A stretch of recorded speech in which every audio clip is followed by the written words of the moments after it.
Dans un vieux carton, j'ai retrouvé la raquette de ping-pong de quand j'étais petit. Dedans, il y a aussi la carte de club. Ah, c'est drôle! Je sais pas pourquoi, dès que je montre cette photo à des gens, ils ont toujours la même réaction.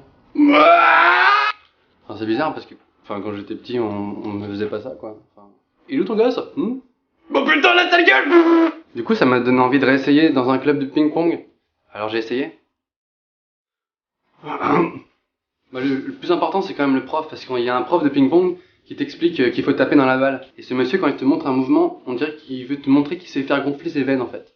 Alors évidemment, la raquette, on la tient de manière à bander le muscle. T'apprends aussi que sur une raquette, il y a un côté noir et un côté rouge. Enfin, ce que je veux dire, c'est que t'as pas le droit d'avoir un côté noir et un côté noir. Alors je demande pourquoi, et le monsieur explique qu'on peut faire des stratégies. Là, je me suis rendu compte que les joueurs de ping-pong, c'est toujours un peu les mêmes. Bon, bien sûr, il y a un chinois. Il y a un mec qui joue avec le poignet complètement cassé, tu vois. Et il a une position relativement efféminée, et la bouche un peu ouverte. Ce qui fait que quand tu le vois, t'as la sensation de le trouver dégueulasse. Avec la bouche ouverte comme un autiste. Ouais,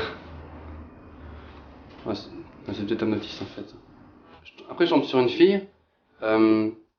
C'est mi-fille, mi-iti. Elle joue de manière très stoïque contre la table, avec juste la main qui bouge, et le corps totalement fixe. Elle gagne toujours ses matchs parce que elle est tellement bizarre. Alors évidemment, j'ai perdu contre une fille.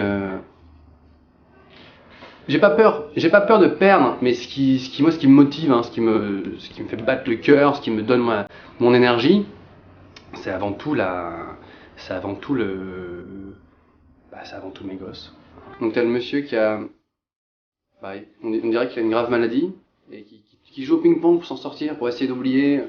C'est bizarre parce qu'il parle assez fort, et ensuite il te regarde comme si tu devais répondre un truc. Faut moitié les balles! Mais tu sais pas quoi. Il y a aussi le mec qui suit les cours de manière très assidue, de A à Z, et qui refuse qu'on fasse une balle, genre pas dans le match, tu vois. On peut jouer s'il te plaît? On pas dit qu'on devait jouer. On peut jouer? Ce genre de mec en général, il t'éclate, et après il t'explique pourquoi t'as perdu. 21-0, c'est pas grave. Écoute, c'est pas grave, c'est ton revers. Et puis après il y a moi.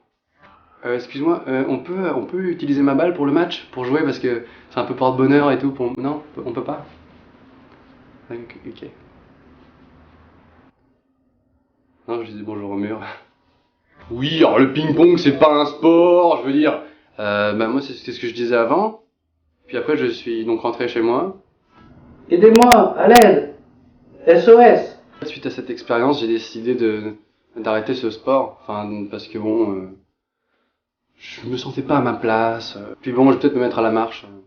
Ouais, bon, ça fait quelques années que ça me trotte. J'aime bien marcher dans les villes, dans les campagnes. Donc petite annonce personnelle, s'il y a des gens qui font de la marche, ou qui sont carrément gérants d'un club de marche, contactez-moi.